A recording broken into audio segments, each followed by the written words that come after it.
نحمده ونصلي على رسوله الكريم اما بعد فاعوذ بالله من الشيطان الرجيم بسم الله الرحمن الرحيم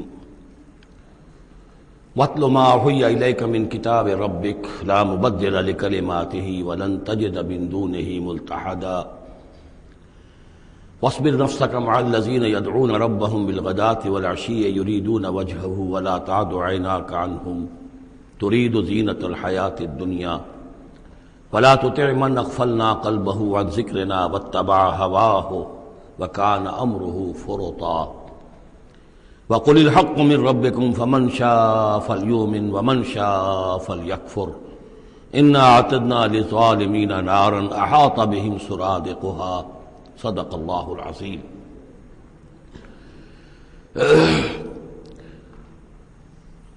اور پڑھا کرو اس میں سے کہ جو وحی کیا گیا ہے آپ کی جانب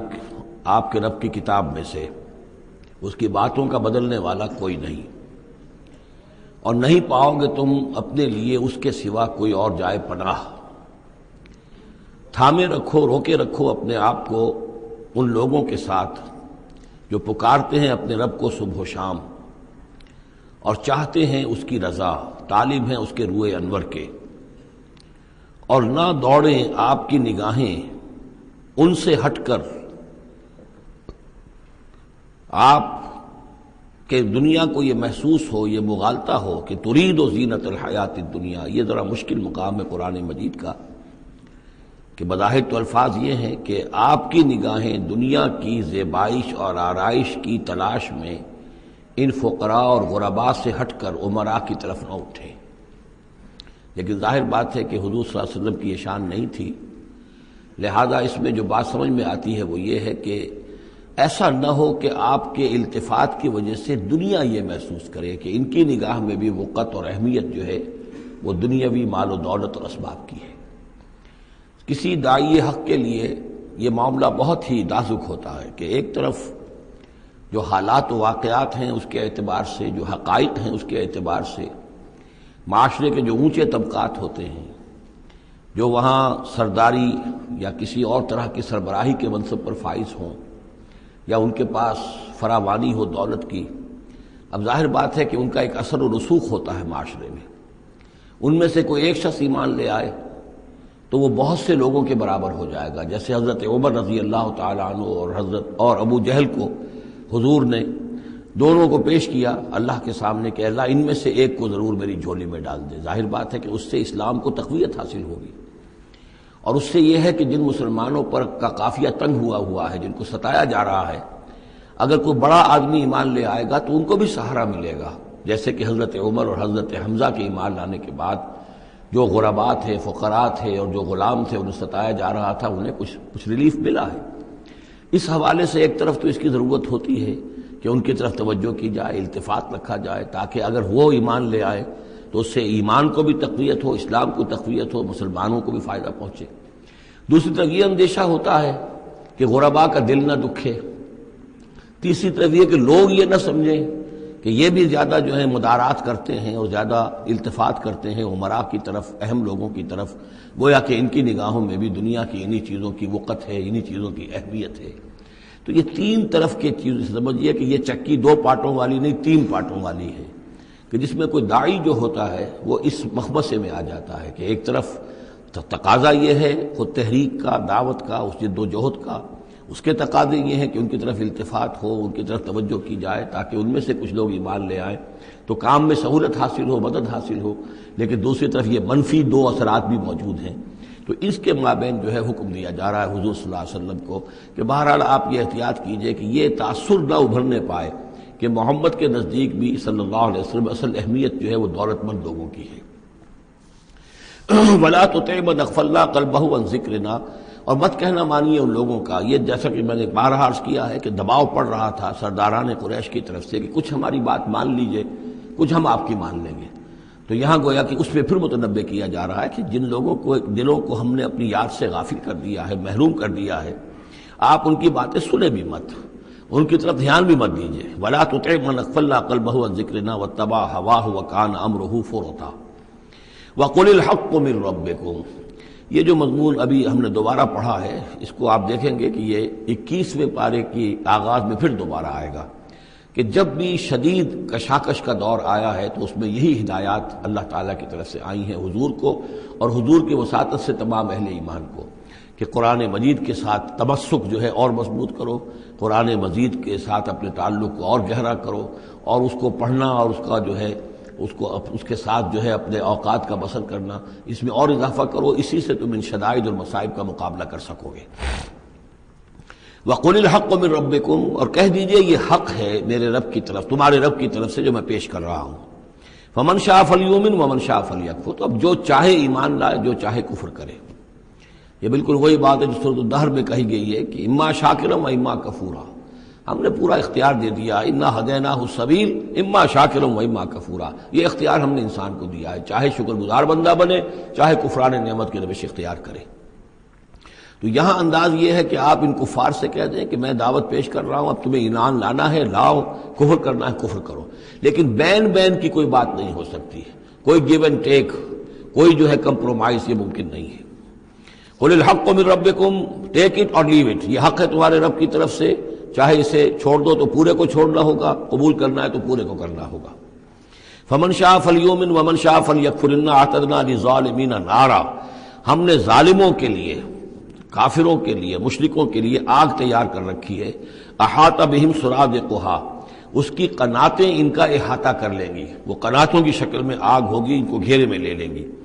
وَإِن يَسْتَغِيثُوا، اور اگر وہ پیاس سے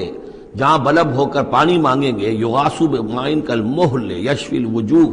تو انہیں ایسا پانی دیا جائے گا پینے کے لیے کہ جیسے بھول، یہ جو مہل کے ترجمے کئی کیے گئے ہیں، کھولتے تیل کی تلچھٹ، لاوا، پگھلا ہوا تانبا اور پیپ وغیرہ، مان سدید، ان میں، اور وہ اتنا گرم ہوگا یشفی الوجوہ کہ ان کے چہروں کو بھون دے گا۔ بیس الشراب، بہت ہی بری شے ہوگی پینے کی، وساعت مرتفقہ، اور یہ ان کے لیے ان کی آرام گاہ جو بنے گی جہنم، بہت ہی بری آرام گاہ ہوگی۔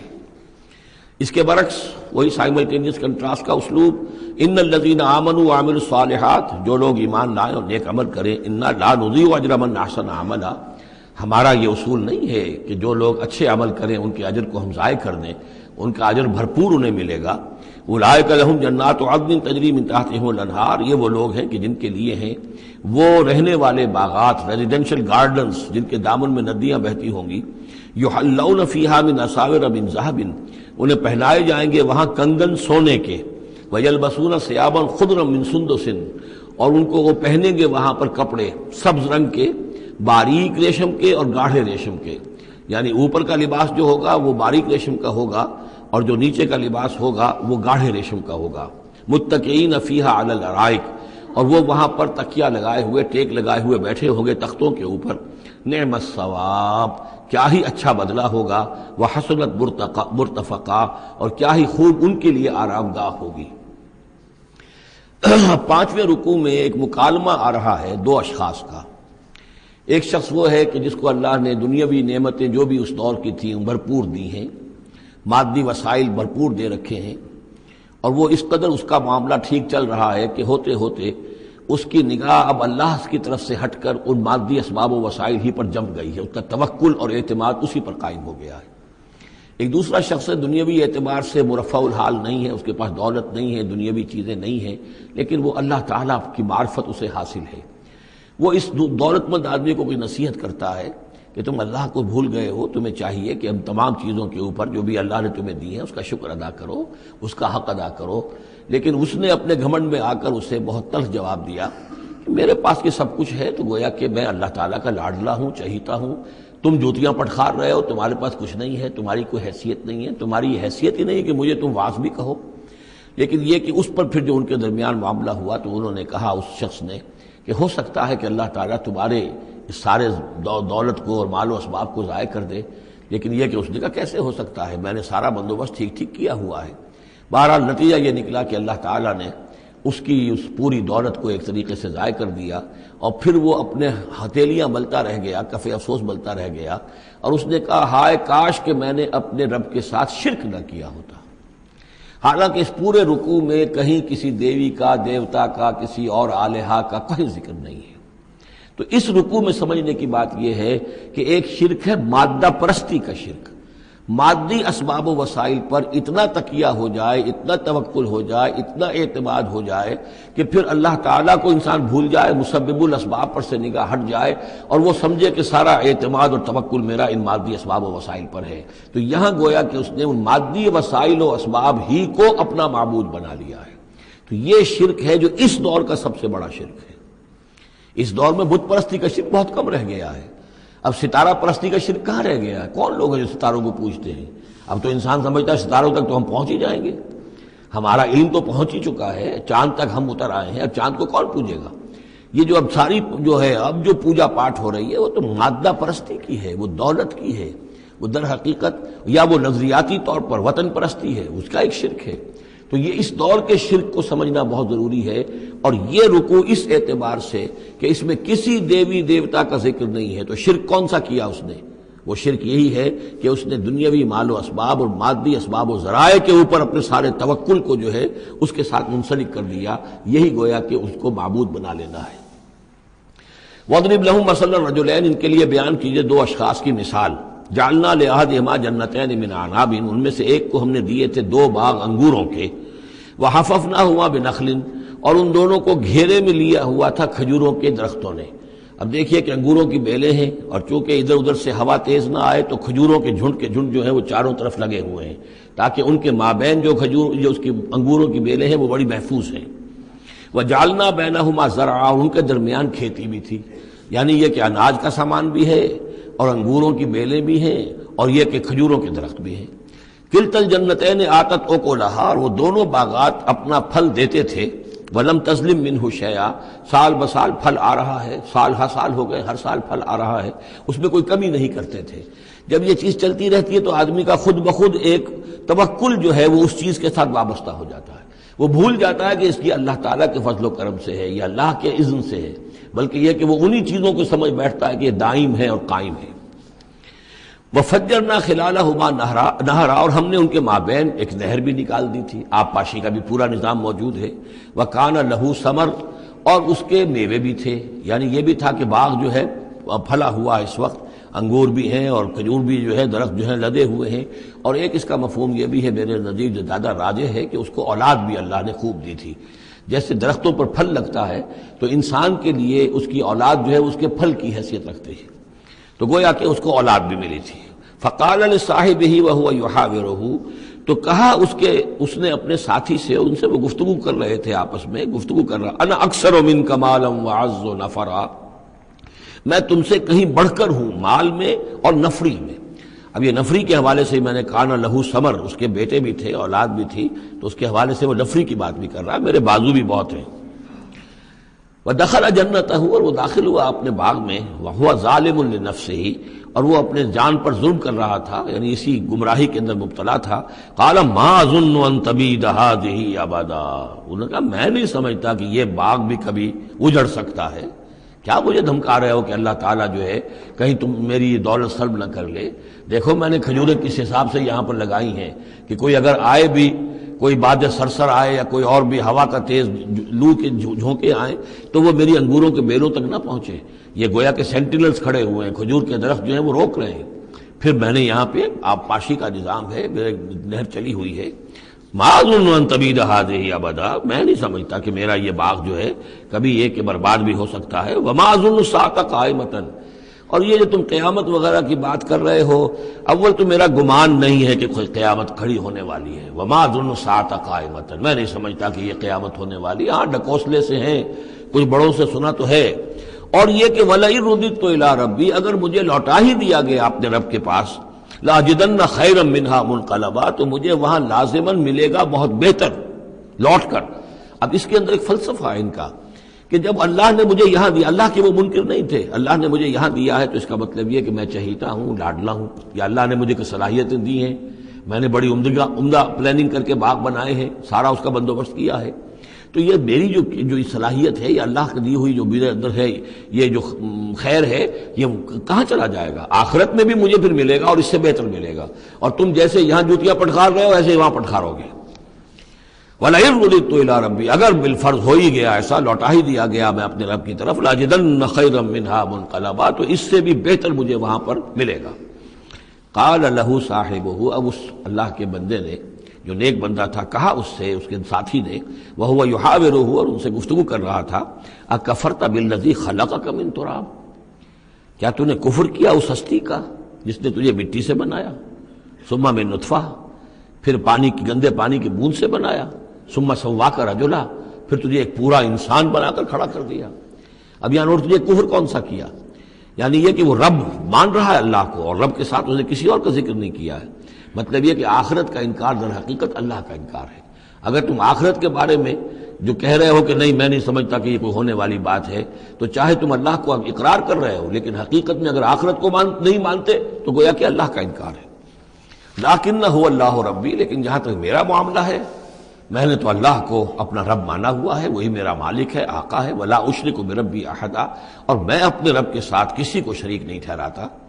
ولولا اذ دخلت جنتک قلت ما شاء اللہ، اور کیوں نہ ایسا ہوا کہ اللہ کے بندے جب تو اپنے باغ میں داخل ہوا، تو نے باغ دیکھا، پھلا ہوا ہے، ہرا بھرا ہے، ہر طرف منظر جو ہے بڑا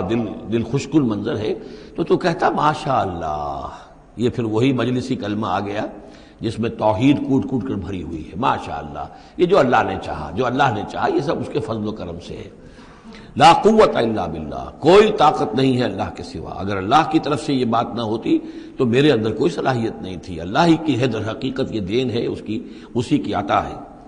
ان ترن انا اقل منک مالا و ولدا، اگر تم دیکھ رہے ہو کہ میں تم سے کم ہوں مال میں بھی اور اولاد میں بھی، فعسى ربی ان یؤتینی خیرا من جنتک، تو مجھے تو اپنے رب کے بارے میں یہ یقین ہے کہ وہ جب چاہے مجھے تیرے باغ سے بہتر باغ دے سکتا ہے، وَيُرْسِلَ عَلَيْهَا حُسْبَانًا، اور تیرے باغ کے اوپر وہ کوئی اوپر سے کوئی لو کا جھونکا ایسا بھیج سکتا ہے، من السماء، آسمان سے، فَتُصْبِحَ صَعِيدًا زَلَقًا، کہ یہ پورا باغ جو ہے یہ جو ایک ایسا چٹیل میدان ہو کر رہ جائے کہ یہاں کوئی درخت رہے نہ بیلے رہے۔ معلوم ہوا کہ ہر چیز جب آنکھ کھلی گل کی تو موسم تھا خزاں کا، یہ ہو سکتا ہے، عین ممکن ہے۔ اور یصبح ماؤہا غورا، یا اللہ آسمان سے کوئی ایسی نہ بھی بھیجے کوئی چیز بلا، تو اس کا پانی ہی جو تمہارا یہ جو چشمہ چل رہا ہے، وہ پانی ہی اگر زمین کے اندر گہرا اتر جائے، یہ چشمہ خشک ہو جائے، فلن تستطیع لہ طلبا، اور پھر تو پانی کہیں سے لا نہ سکے، تو یہ باغ خود بخود اچڑ جائے گا۔ یہ سارے امکانات ہیں، مسبب الاسباب نے تمہارے لیے اس وقت سارے اسباب جمع کر رکھے ہیں، جب چاہے گا ان میں سے کسی ایک سبب کی بھی اگر تناب کھینچ لے تو یہ سارا معاملہ جو ہے یہ تو شیش محل کی طرح کا ہے، ایک ہی جو پتھر ہے وہ اس سب کو چکنا چور کر دے گا۔ وَأُحِيطَ بِثَمَرِهِ، معلوم ہوتا کہ وہ بہت ہی کوئی اللہ کا پہنچا ہوا شخص تھا، جو اللہ کا دوست تھا، اور اس کا دل دکھایا اس شخص نے، جس کو تانا دیا اسے انا خیر من کہ انا اکثر منک مالا و ولدا، تو اس حوالے سے اس کا دل دکھا ہے۔ اور یہ جان لیجئے کہ کسی اللہ والے کا من عادى لي وليا فاذنته للحرب، تو ایک حدیث قدسی ہے، جو شخص میرے کسی ولی کے ساتھ دشمنی کرے پھر میری طرف سے اس کے خلاف اعلان جنگ ہے۔ تو اس نے چونکہ یہ دل دکھایا ہے، اور فارسی کا ایک شعر بھی بڑا مزیدار ہے کہ ہیچ قوم را خدا رسوا نہ کرد، تا دلے صاحب دلے نامد میں درد، کسی صاحب دل کے دل کو ٹھیس لگتی ہے، درد اس کے اندر پیدا ہو جاتا ہے، صاحب دل ہو، اللہ کی محبت اس کے دل میں ہو اور اسے ٹھیس پہنچے، تو تا دلے صاحب دلے نامد میں درد، ہیچ قوم را خدا رسوا نہ کر، قومیں بڑی رسوا ہو جاتی ہیں کسی ایک اللہ والے کی کہ دل جو ہے اس کی دل کو اگر تکلیف پہنچے۔ تو وَأُحِيطَ بِثَمَرِهِ، اس کا سارا ثمر سمیٹ لیا گیا، اللہ تعالیٰ نے جو کچھ اس کو دیا تھا وہ سلب کر لیا، باغ بھی ختم ہوا، اولاد بھی ختم ہوئی۔ فَأَصْبَحَ يُقَلِّبُ كَفَّيْهِ عَلَىٰ مَا أَنفَقَ فِيهَا، تو وہ رہ گیا اپنے ہاتھوں کو ملتا ہوا، اپنی ہتھیلیوں کو ملتا ہوا، جسے ہم کہتے ہیں کفِ افسوس ملنا۔ یقلب کفیہ علی ما انفق فیہا، جو کچھ اس نے خرچ کیا تھا، انویسٹ کیا تھا، محنت کی تھی، کتنا عرصہ لگا تھا اس باغ کے پلاننگ میں، باغ کو اس نے لگایا تھا، کہاں کہاں سے پودے لایا ہوگا۔ ما انفق فیہا وہی خاویۃ علی عروشہا، اور وہ باغ جو ہے گرا پڑا ہوا تھا اپنی چھتریاں کے اوپر، کیونکہ جو انگور کی بیلیں ہوتی ہیں، وہ ٹٹیاں ہوتی ہیں، چھتریاں ہوتی ہیں، وہ سب اوندھی پڑی ہیں۔ وَيَقُولُ يَا لَيْتَنِي لَمْ أُشْرِكْ بِرَبِّي أَحَدًا، اور اس وقت وہ کہہ رہا تھا ہائے میری شامت، کیا کاش کہ میں نے اپنے رب کے ساتھ شرک نہ کیا ہوتا۔ اب یہ کون سا شرک ہے؟ اس پوری اس گفتگو کے اندر کہیں کسی دیوی کا، دیوتا کا، کسی اور کسی کا ذکر نہیں ہے، کسی کی شفاعت کا ذکر نہیں ہے۔ یہ ہے ہمارا آج کا نقشہ مادہ پرستی کا، آج کی ہماری ذہنیت جو ہے پوری کی پوری اس رکوع کے اندر موجود ہے۔ وَلَمْ تَكُنْ لَهُ فِئَةٌ يَنْصُرُونَهُ، اور نہ ہوئی پھر اس کی کوئی جماعت، کوئی اس کی فوج ہوتی جو اس کی مدد کرتی من دون اللہ، اللہ کے مقابلے میں۔ وَمَا كَانَ مُنْتَصِرًا، اور نہ ہی وہ اس قابل تھا کہ کسی سے انتقام لے۔ کس سے انتقام لے؟ سارا فیصلہ تو اللہ کی طرف سے ہوا ہے۔ هُنَالِكَ الْوَلَایَةُ لِلَّهِ الْحَقِّ، یہاں تو حکومت اور اختیار کل کا کل اللہ ہی کے لیے ہے، سچے اللہ کے لیے جو الحق ہے۔ یہ ولایا ہے واو کے زبر کے ساتھ۔ والی کہتے ہیں حاکم کو، مالک کو والی، والی سے ولایا بنتا ہے۔ ولی کہتے ہیں دوست، پشت پناہ، اور اس سے ولایا بنتا ہے، ولایت باہمی۔ اللہ ولی الذین آمنوا یخرجہم من الظلمات الی النور، اور الا ان اولیاء اللہ لا خوف علیہم ولا هم یحزنون، یہ ولایت ہے واو کے زیر کے ساتھ۔ اور والی ہونا کسی کا، فلاں ملک کا والی فلاں تھا، یعنی وہاں کا حکمران تھا، بادشاہ تھا، تو یہاں کی بادشاہی، یہاں کا اختیار، هنالک الولایۃ للہ الحق، کل ولایت اللہ ہی کے حق میں ہے۔ هو خیر ثوابا و خیر عقبا، یقیناً وہی بہتر ہے انعام دینے والا، اور وہی بہتر ہے نتیجے کے اعتبار سے، عاقبت کے اعتبار سے۔ وَاضْرِبْ لَهُم مَثَلَ الْحَیَاةِ الدُّنْیَا، اور ان کے لیے ذرا بیان کیجئے ایک مثال دنیا کی زندگی کے لیے۔ کَمَاءٍ أَنزَلْنَاهُ مِنَ السَّمَاءِ، جیسے پانی کہ ہم نے اتارا آسمان سے، فَاخْتَلَطَ بِهِ نَبَاتُ الْأَرْضِ، اس کے ساتھ رل مل کر زمین کا جو سبزہ ہے وہ نکل آیا۔ فَأَصْبَحَ حَشِيمًا تَذْرُوهُ الرِّيَاحُ، اب یہ ایک لمبی بات ہے جسے مختصر کیا گیا کہ پھر کچھ عرصے کے بعد وہ سبزہ جو ہے وہ زرد پڑ جاتا ہے، پھر دھوپ کے اندر سوکھ کر پیلا ہو گیا، پھر چورا چورا ہو گیا، پھر وہ چٹیل زمین کی زمین رہ گئی۔ تو زندگی کا یوں سمجھیے کہ جیسے فصل لے لیجئے، کھیت کے اندر آپ نے بیج ڈالے ہیں، ہل چلایا ہے، پانی دیا ہے، اب فصل ہے، لہرا رہی ہے، ہریاول ہے، بڑا دل خشک المنظر ہے۔ کچھ دنوں کے بعد اسی فصل کے اوپر جو زردی آ جاتی ہے، پھر وہ پک گئی ہے، اس کے بعد وہ کٹ جاتی ہے، کٹنے کے بعد پھر وہی منظر وہی ہے، وہی ویران منظر ہے، اور کہیں کہیں جو ہے وہ جو بھی توڑی کے تن کے کچھ پڑے ہوئے ہیں، اللہ اللہ خیر صلی اللہ۔ یہ جو سائیکل ہے، یہ پلانٹ لائف کی سائیکل ہے، 3 مہینے کی ہے، 4 کی ہے، 6 کی ہے، 7 کی ہے، یہی ہے نا۔ لیکن یہی سائیکل ایک بڑے پیمانے پر انسانی زندگی کی ہے۔ ایک بچہ پیدا ہوا، اس وقت جو ہے بڑی خوشیاں منائی گئیں، پھر وہ بڑا جوان ہوا، قوی ہوا، طاقت والا ہوا،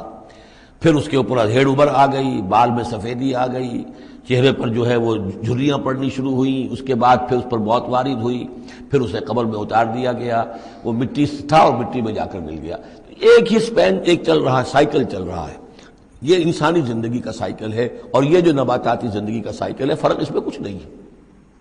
اوپر سے پانی آیا اور زمین کا سبزہ نکل آیا، اوپر سے روح آئی ہے، اور ہمارے یہ اجساد اس زمین سے نکلے ہوئے ہیں، ان دونوں نے مل کر ہمیں اس حیات دنیاوی کی ایک شکل دے دی ہے۔ روح اوپر سے آئی ہے، زمینی شے نہیں ہے۔ بولے روح من امر ربی، اور یہ کہ زمینی طور پر جو بھی کچھ ہے، جو نظام ہے یہاں کا، اس میں یہ ہمارا جسم بنتا ہے اپنے ماؤں کے پیٹوں میں، اور پھر یہ روح کے ساتھ مل کر اس دنیا کی زندگی کے اندر ایک جو ہے ایک وقفہ امتحان جو ہے اس کو بسر کر رہا ہے۔ وَاضْرِبْ لَهُم مَثَلَ الْحَیَاةِ الدُّنْیَا، ان کے لیے دنیا کی زندگی کی مثال بھی بیان کیجئے، کَمَاءٍ أَنزَلْنَاهُ مِنَ السَّمَاءِ، جیسے کہ پانی جو ہم نے اتارا آسمان سے، فَاخْتَلَطَ بِهِ نَبَاتُ الْأَرْضِ، تو پھر اس کے ساتھ سبزہ جو ہے زمین کا رل مل کر نکل آیا، فَأَصْبَحَ حَشِيمًا، پھر وہ ہو گیا چورا چورا، تَذْرُوهُ الرِّيَاحُ، کہ جنہیں ہوائیں لیے اڑتی ہیں، اڑتی پھر رہی ہیں۔ وَكَانَ اللَّهُ عَلَىٰ كُلِّ شَيْءٍ مُقْتَدِرًا، اور یہ اللہ تعالیٰ جو ہے ہر شے پر قادر ہے، اس کے لیے جیسے یہ سائیکل چل رہا ہے تمہارا نباتاتی، ایسے ہی حیواناتی ہے، ایسا ہی تمہارا انسانی زندگی کا ہے۔ المال والبنون زینت الحیات الدنیا، یہ زینت کا لفظ 3 مرتبہ اس صورت میں آیا ہے،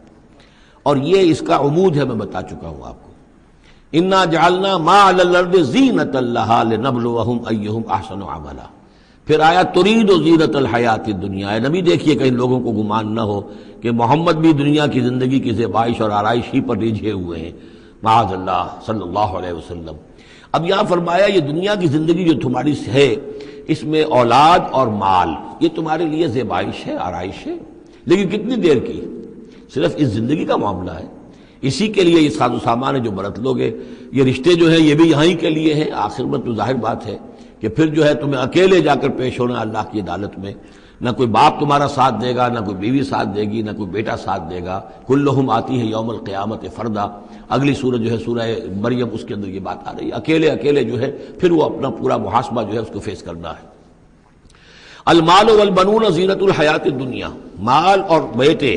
یہ دنیا کی زندگی کی رونق ہے، والباقیات الصالحات، باقی رہنے والی تو نیکیاں ہیں، نیکی کوئی کمائی ہے اس 30 سال میں، 40 سال میں، 50 سال میں، تو ان کے لیے بقا ہے، مال کے لیے کوئی بقا نہیں ہے۔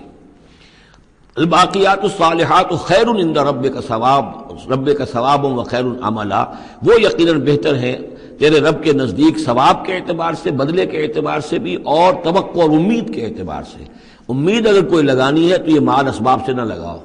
امید اگر لگانی ہے تو اولاد سے نہ لگاؤ،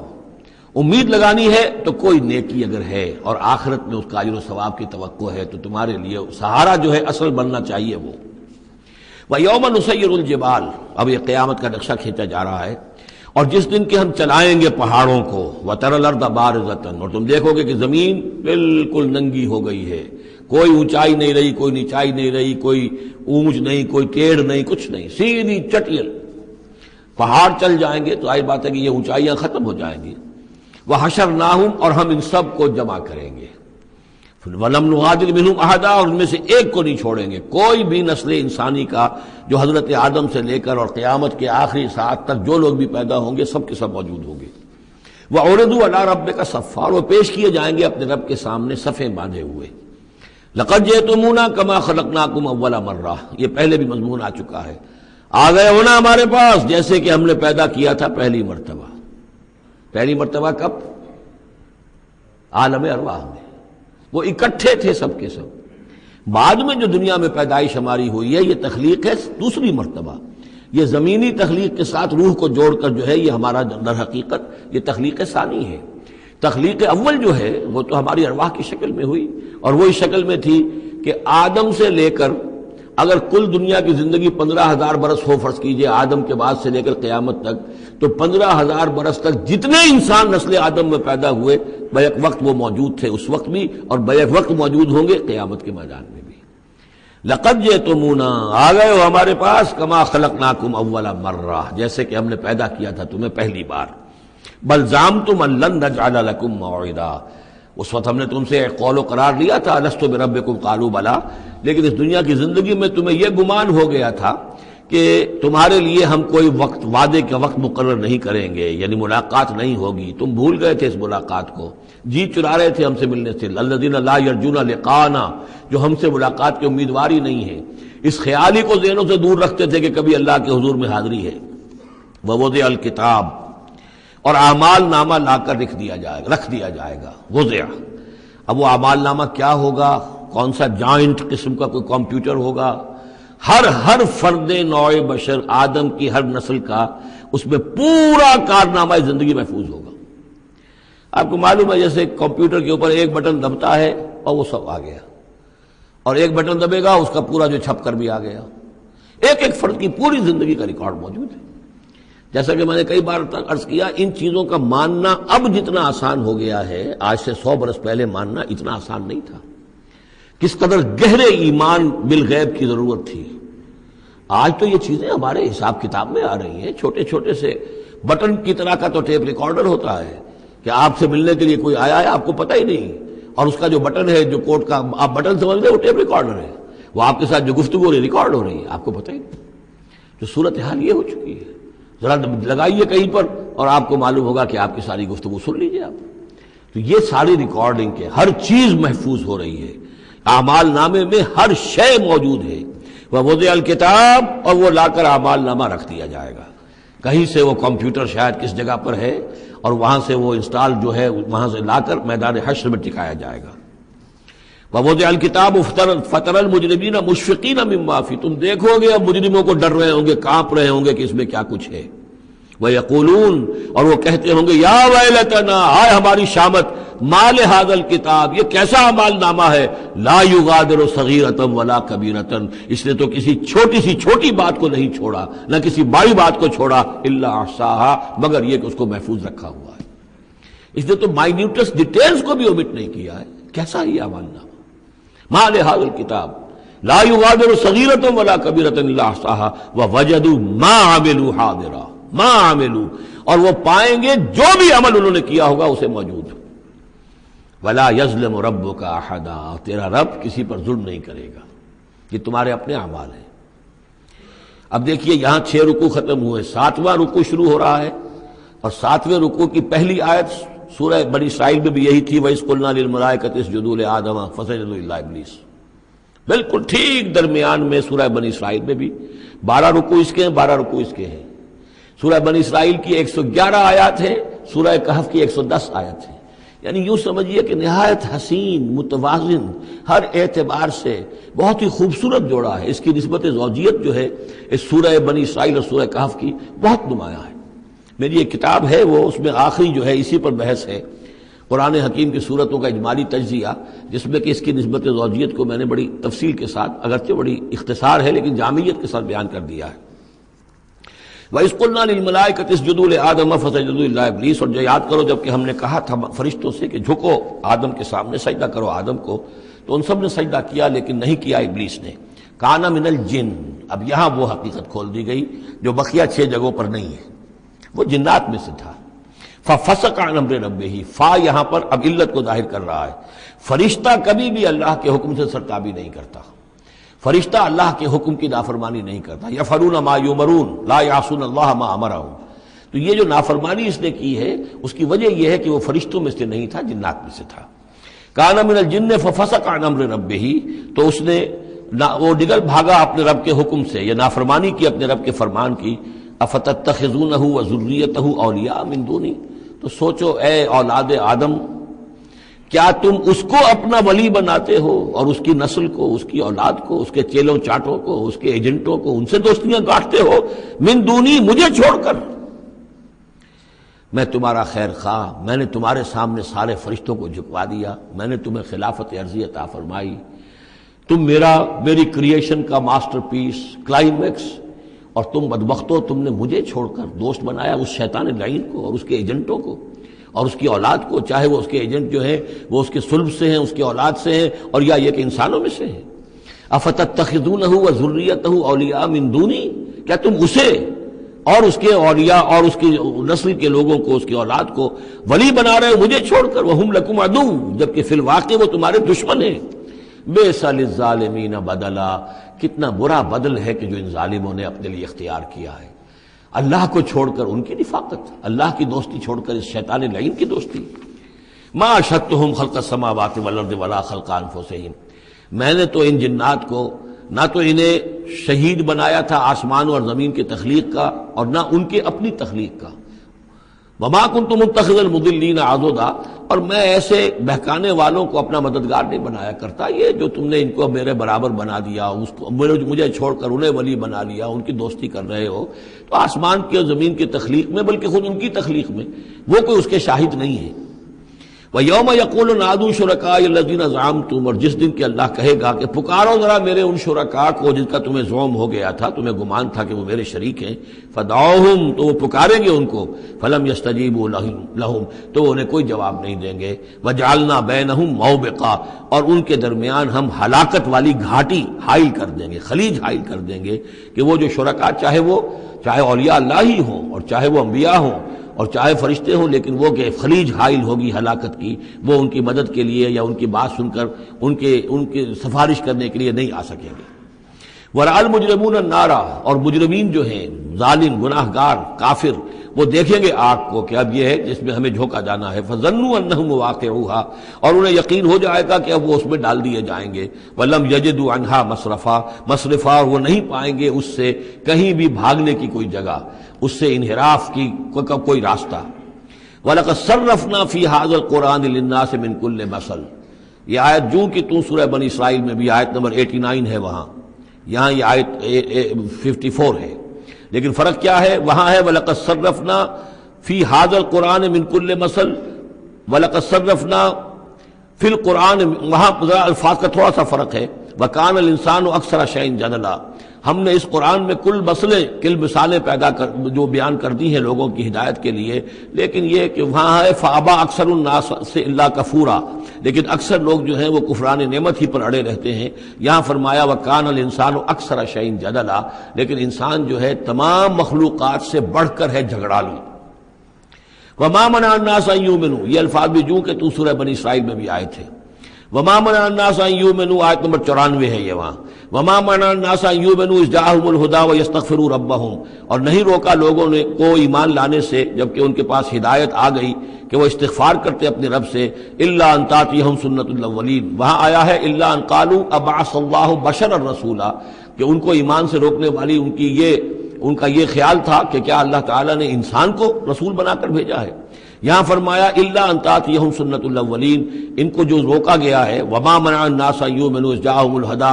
یہ جو رک گئے ہیں جب ہدایت ان کے پاس آ گئی کہ ایمان نہیں لا رہے اور استغفار نہیں کر رہے، الا ان تاتیہم سنت الاولین، مگر یہ کہ ان پر آ کر رہے گی اب وہی جو پہلو کا جو انجام ہوا تھا وہی ان کے اوپر بھی مسلط ہوگا، او یاتیہم العذاب قبلا، یا یہ کہ عذاب ان کے سامنے آ جائے گا۔ وما نرسل المرسلین الا مبشرین ومنذرین،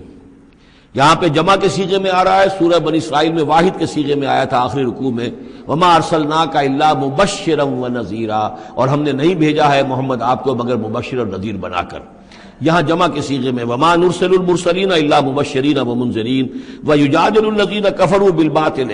اور یہ کافر جو ہیں یہ جھگڑتے ہیں کفر اور بالباطل، جھوٹ کے لیے، جھوٹ کی طرف سے، لیدحضوا بہ الحق، تاکہ اس کے ذریعے سے حق کو بچلا دیں، حق کو ٹلا دیں، حق کو شکست دے دیں۔ یہ جھگڑ رہے ہیں، دلیل بازی کر رہے ہیں، مناظرے کر رہے ہیں، کٹ حجتیاں کر رہے ہیں۔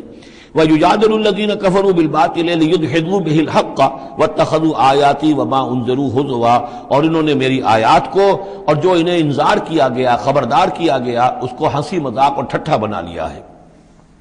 وَمَنْ أَظْلَمُ مِمَّنْ ذُكِّرَ بِآيَاتِ رَبِّهِ، اس شخص سے بڑھ کر ظالم کون ہوگا جسے اس کے رب کی آیات کے ذریعے سے نصیحت کی جائے، یاد دہانی کرائی جائے، فَأَعْرَضَ عَنْهَا، پھر بھی وہ اعراض کرے ان آیات الہیہ سے، وَنَسِيَ مَا قَدَّمَتْ يَدَاهُ، اور بھول جائے کہ اس کے دونوں ہاتھوں نے آگے کیا بھیجا ہوا ہے، کیا کرتوت ہیں جو بھیجے ہوئے ہیں۔ اگر تو ایمان لے آتا، ان آیات سے استفادہ کرتا، اپنے کیے پر پچھتاتا، توبہ کرتا، اس دنیا ہی میں اپنے سابقہ گناہوں کی اللہ تعالیٰ سے معافی لے کر جاتا۔ لیکن یہ کہ یہاں تو صورت یہ ہے کہ وَمَنْ أَظْلَمُ مِمَّنْ ذُكِّرَ بِآيَاتِ رَبِّهِ، اسے تذکیر کی گئی، نصیحت کی گئی اس کے رب کی آیات سے، فَأَعْرَضَ عَنْهَا، اس نے اعراض کیا، وَنَسِيَ مَا قَدَّمَتْ يَدَاهُ، اور بھولے رہا وہ کہ کیا کچھ اس نے آگے بھیجا ہوا ہے، کیا جھاڑ جکاڑ جو ہے اس نے عاقبت کے لیے تیار کیا ہوا ہے۔ اِنَّا جَعَلْنَا عَلَىٰ قُلُوبِهِمْ أَكِنَّةً أَن يَفْقَهُوهُ، یہ مضمون بھی آ چکا ہے سورہ بنی اسرائیل میں۔ حجابا مستورا، اور ہم نے ان کے دلوں کے اوپر جو ہے پردے ڈال دیے ہیں۔ انا جعلنا علی قلوبہم اکنۃ ان یفقہوہ، ہم نے ان کے دلوں کے اوپر پردے ڈال دیے ہیں کہ اسے سمجھ نہ پائیں، وفی آذانہم وقرا، اور ان کے کانوں میں ہم نے ثقل پیدا کر دیا، بوجھ پیدا کر دیا کہ یہ سن نہیں سکتے۔ وان تدعوہم الی الہدی، اور اگر آپ پکاریں گے انہیں ہدایت کی طرف دعوت دیں گے، فلن یہتدوا اذا ابدا، تو یہ کبھی بھی ہدایت پانے والے نہیں ہیں۔ یعنی اب ان کے دلوں پر مہر لگ چکی ہے، اب اللہ تعالیٰ کا وہ جو قانون ہے ہدایت و ضلالت کا، اس کی جو آخری دفعہ ہے وہ ان کے اوپر لگ چکی ہے، ان کے اوپر اپلائی ہو چکی ہے۔ وَرَبُّكَ الْغَفُورُ ذُو الرَّحْمَةِ، اور آپ کا رب جو ہے بہت بخشنے والا ہے، بہت رحمت والا ہے۔ لَوْ يُؤَاخِذُهُم بِمَا كَسَبُوا لَعَجَّلَ لَهُمُ الْعَذَابَ، اگر وہ جو کچھ بھی ان کی کمائیاں ہیں، جو کرتوت ہیں، ان کے اوپر فوراً مواخذہ کر لیتا تو بہت جلدی ان کو عذاب جو ہے بھیج دیتا۔ اس سے پہلے آ چکا ہے، پھر زمین کے اوپر تو کوئی ایک انسان بھی باقی نہ رہتا اگر فوری طور پر انسان کو جو ہے سزا دے دی جائے۔ لَعَجَّلَ لَهُمُ الْعَذَابَ، تو اللہ تعالیٰ یقیناً بہت جلدی دے دیتا ان کو عذاب۔ بل لَهُم مَوْعِدٌ، نہیں، ان کے لیے ایک وقت ہے، وعدے کا وقت ہے جو معین ہے۔ لَن يَجِدُوا مِن دُونِهِ مَوْعِلًا، وہ اس سے کہیں سرکنے کی جگہ نہیں پائیں گے۔ جب وہ اجل آ جائے گی، جب وہ موعد آ جائے گا، جو وعدے کا وقت آ جائے گا، پھر جیسے پہلے ہم پڑھ چکے لا يستقدمون ولا يستاخرون، نہ اب آگے جا سکیں گے نہ پیچھے۔ وَإِذْ قَالَ وَتِلْكَ الْقُرَىٰ أَهْلَكْنَاهُمْ لَمَّا ظَلَمُوا، اور یہ وہ بستیاں ہیں جن کا کہ ذکر ہم قرآن مجید میں بار بار کر چکے ہیں۔ یہ احقاف کے اندر جو لوگ آباد تھے، اور یہ جو حجر میں لوگ تھے، اصحاب الایکا تھے، وہ عمورہ اور صدوم کی بستیاں تھیں۔ وَتِلْكَ الْقُرَىٰ أَهْلَكْنَاهُمْ لَمَّا ظَلَمُوا، ہم نے ان کے رہنے والوں کو ہلاک کیا جبکہ انہوں نے ظلم کی روش اختیار کی، شرک کی اور کفر کی روش اختیار کی۔ وَجَعَلْنَا لِمَهْلِكِهِمْ مَوْعِدًا، اور ان کی بھی ہلاکت اور بربادی کے لیے ہم نے ایک وعدے کا وقت معین کر دیا تھا، اس وقت معین سے پہلے عذاب ان پر بھی نہیں آ سکتا تھا۔ وَإِذْ قَالَ مُوسَىٰ لِفَتَاهُ لَا أَبْرَحُ حَتَّىٰ أَبْلُغَ مَجْمَعَ الْبَحْرَيْنِ أَوْ أَمْضِيَ حُقُبًا۔ اب یہ دو رکوع ہیں کہ جن میں حضرت موسیٰ علیہ السلام کے ایک سفر کا ذکر ہے۔ روایات میں جو بات معلوم ہوتی ہے اور وہ اس قرآن مجید کے بیان کے ساتھ وہ چیز مطابقت رکھتی ہے، اس لیے بیان کر رہا ہوں کہ حضرت موسیٰ کو اللہ تعالیٰ نے حکم دیا کہ فلاں جگہ پر جاؤ اور وہاں تمہیں ہمارا ایک بندہ ملے گا، اور وہ بندہ جو ہے بہت صاحب علم ہے، کچھ عرصہ اس کے پاس رہو۔ ہو سکتا ہے کہ یہ حضرت موسیٰ علیہ السلام کا بھی ابتدائی دور ہو نبوت کا، اور جیسے کہ اللہ تعالیٰ نے ہمیں معلوم ہے روایات سے 3 برس تک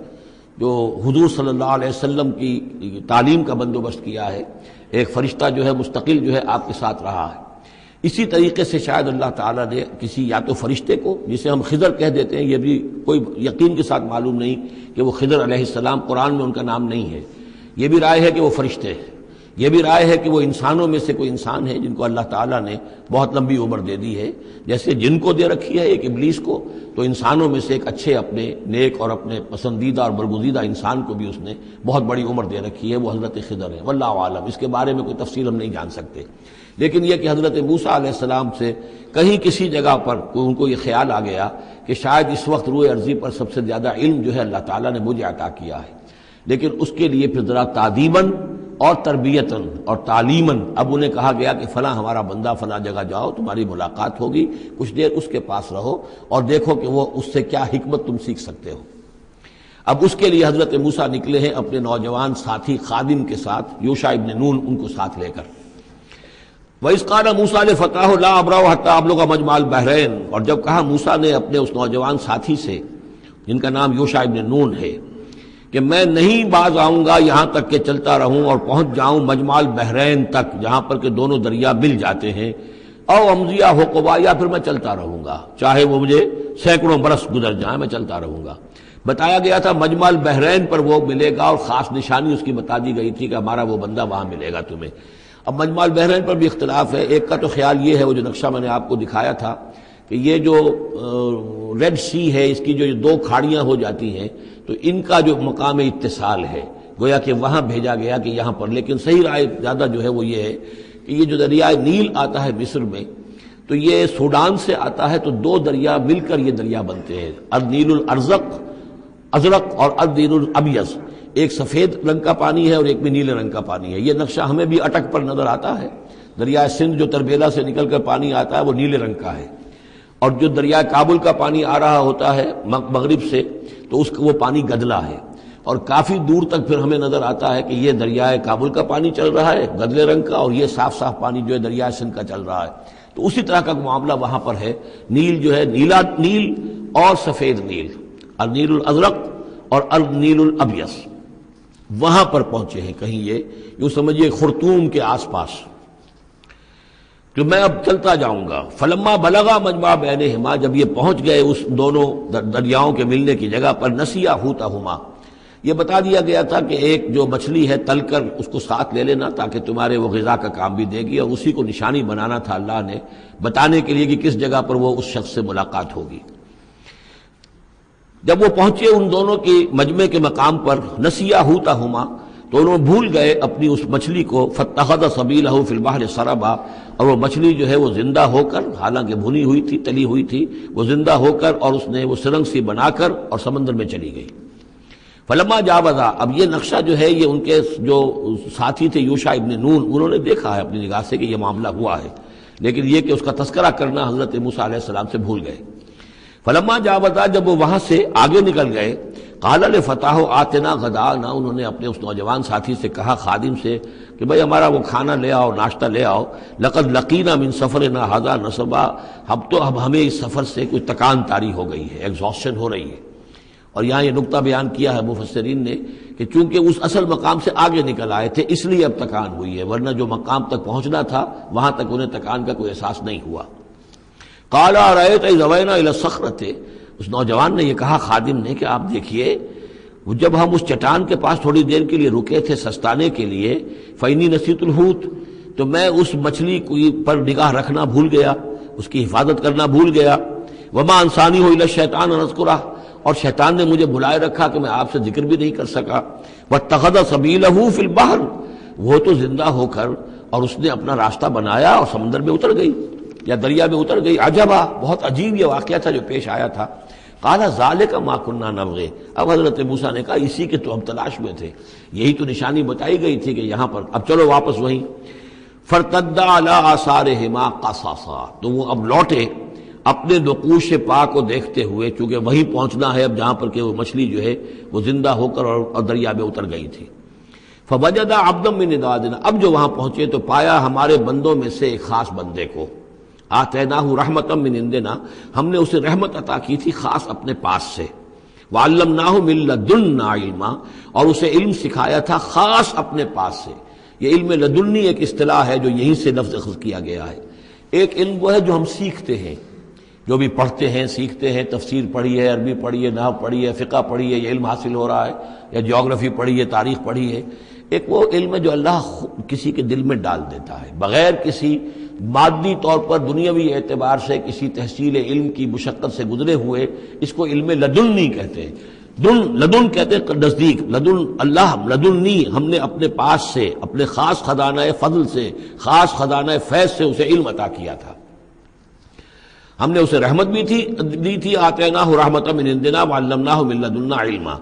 قال له موسیٰ، ان سے کہا موسیٰ نے، هل اتبعک، اگر آپ اجازت دیں تو میں کچھ عرصہ آپ کے ساتھ رہوں، علی ان تعلمنی مما علمت رشدا، لیکن اس لیے اس شرط کے ساتھ کہ آپ مجھے بھی سکھائیں کچھ جو آپ کو علم دیا گیا ہے اور جو بڑی سعادت مجھے اللہ نے بتایا ہے کہ آپ کو اللہ نے بڑا عقل، بڑی سمجھ بوجھ اور بڑی حکمت عطا کی ہے. قال انک لن تستطیع معی صبرا، انہوں نے کہا کہ دیکھو تم میرے ساتھ رہ کر صبر نہیں کر سکو گے. وَكَيْفَ تَصْبِرُ عَلَىٰ مَا لَمْ تُحِطْ بِهِ خُبْرًا، اور کیسے صبر کرو گے اس چیز پر کہ جس کا کہ علم تمہارے پاس نہیں ہے، جس کا تم نے احاطہ نہیں کیا ہے. تمہیں تو بات بڑی غلط لگے گی، عجیب سی لگے گی. قَالَ سَتَجِدُنِي إِن شَاءَ اللَّهُ صَابِرًا، حضرت موسیٰ نے کہا کہ نہیں، انشاءاللہ آپ مجھے صابر پائیں گے، میں صبر کروں گا. وَلَا أَعْصِي لَكَ أَمْرًا، اور میں آپ کی کسی حکم کی خلاف ورزی نہیں کروں گا. اب دیکھیے یہاں انشاءاللہ صبر کے ساتھ تو آ گیا، ولا عاصی لک امرا، آپ کے حکم کی خلاف ورزی نہیں کروں گا. یہاں انشاءاللہ نہیں آیا ہے اور اسی میں خلاف ورزی ہو گئی.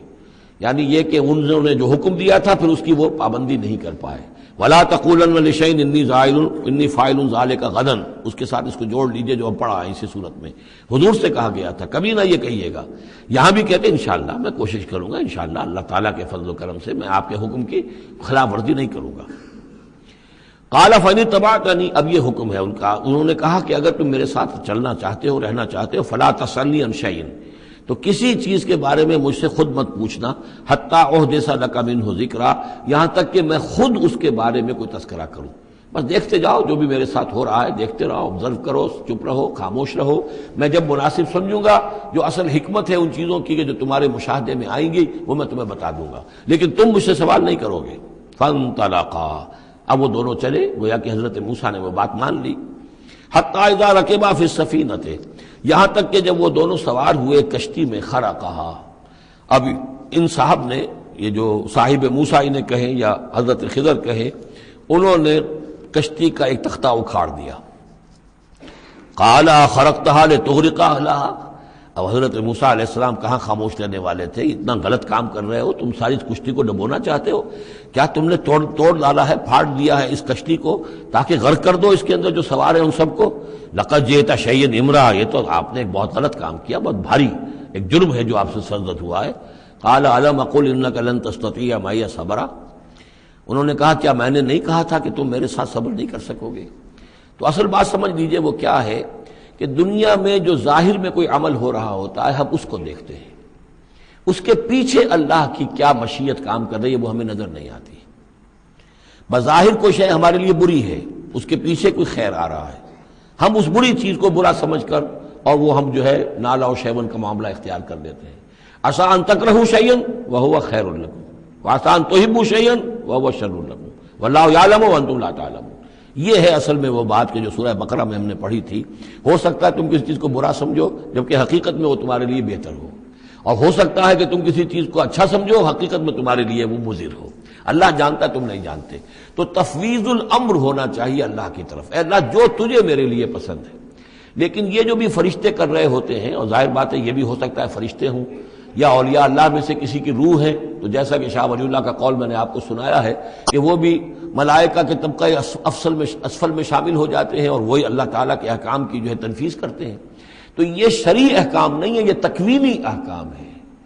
کسی کا بچہ جو ہے چھت کے اوپر سے گرا مر گیا، اب وہ تو چیخ رہا ہے، ماں بھی چیخ رہی ہے، بہن بھائی بھی چیخ رہے ہیں، اب کیا پتا کہ یہ بچہ جو ہے اگر بڑا ہو جاتا تو یہ ماں باپ کے لیے سہانے روح ہوتا۔ اللہ نے ان کے لیے خیر کیا ہے کہ اس بچے کو اس وقت لے لیا ہے، لیکن انہیں تو پتا نہیں کہ آئندہ کیا ہونا تھا۔ تو ہم ظاہر کو دیکھ کر جو ہے گھبرا جاتے ہیں اور اس کو اپنے لیے برا سمجھ بیٹھتے ہیں، جبکہ اللہ تعالیٰ کی بیدک الخیر، اللہ کے ہاتھ میں خیر ہی خیر ہے، لیکن ہماری شارٹ سائٹڈنس ہے کہ جس کی وجہ سے ہم چیزوں کو کسی اور رنگ میں لے رہے ہیں۔ اس کے لیے یہ 3 واقعات ہیں کہ جو دکھائے گئے۔ قال لا تؤاخذنی بما نسیت ولا ترهقنی من امری عسرا، تو انہوں نے کہا، حضرت موسیٰ نے عرض کیا لا تؤاخذنی بما نسیت، مجھ سے مواخذہ نہ کیجئے اس پر کہ میں بھول گیا کہ میں نے آپ سے وعدہ کیا تھا کہ میں آپ سے کوئی سوال نہیں کروں گا، ولا ترهقنی من امری عسرا، اور نہ دباؤ ڈالیے مجھ پر میرے معاملے میں کچھ زیادہ سختی نہ کیجئے، ایسا نہ ہو کہ ایک ہی دفعہ کی میری غلطی کے اوپر کہتے ہیں جاؤ اب یہاں سے، بلکہ ذرا یہ نرمی کیجئے۔ فانطلقا، پھر چلے دونوں، حتی اذا لقیا غلاما قتلہ، جب ایک نوجوان سے ملاقات ہوئی اس نے قتل کر دیا اس کو،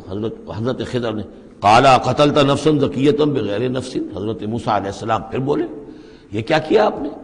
ایک بے گناہ جان کو آپ نے قتل کر دیا اس کے بغیر کہ اس نے کسی کا خون بہایا ہو۔ لقد جئت شیئا نکرا، یہ تو آپ نے بہت ہی نامعقول حرکت کی ہے۔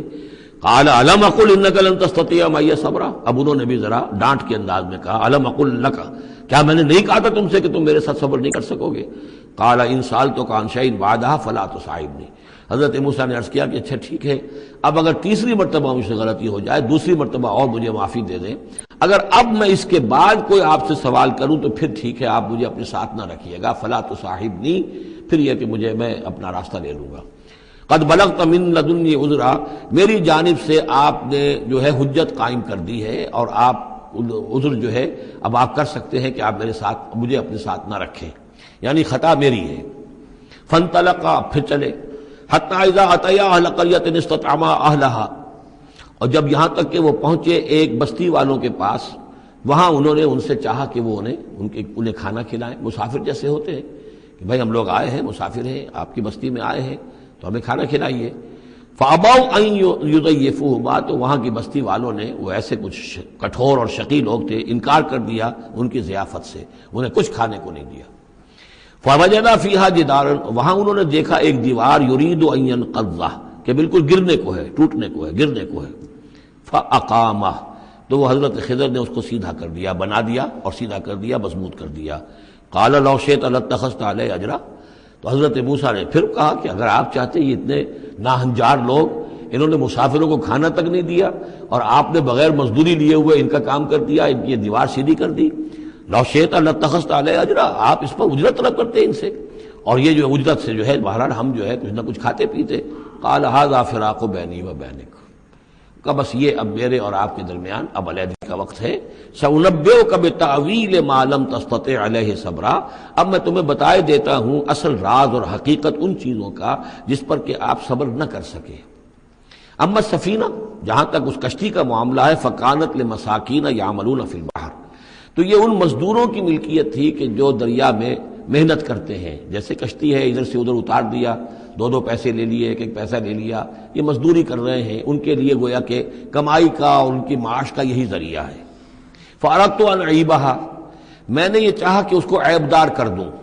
وکان وراءہم ملک یاخذ کل سفینۃ غصبا، جبکہ آگے جو ہے ایک بادشاہ تھا، حاکم تھا، جو ہر کشتی کو کہ جو ثابت و سالم ہے اسے وہ غصب کر رہا ہے، اس کو جو ہے کنفسکیٹ کر رہا ہے، جیسے آج کل بھی ہوتا ہے ہمارے ہاں، وہ ویگنز جو ہیں وہ پولیس والے روک لیتے ہیں،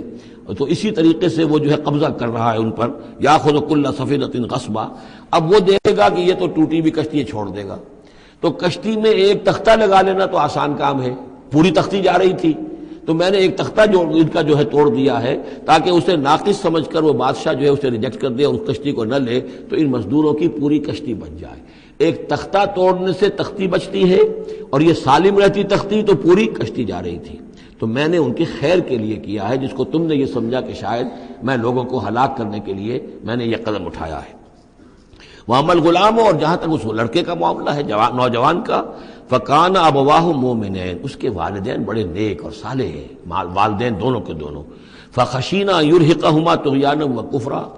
اب ظاہر بات ہے کہ حضرت خضر کو معلوم ہوگا کہ اس کے جینز اچھے نہیں ہیں، بڑے شرارتی قسم کے جین اس کے اندر ہیں، اور یہ جب جوان ہوگا تو یہ آوارہ ہو کر اٹھے گا اور بہت سخت ہوگا اور اپنے والدین کے لیے سوہان روح بن جائے گا، یرہقہما طغیانا و کفرا، ناشکری اور زبردستی کر کے ان کو عاجز کرے گا، ستائے گا۔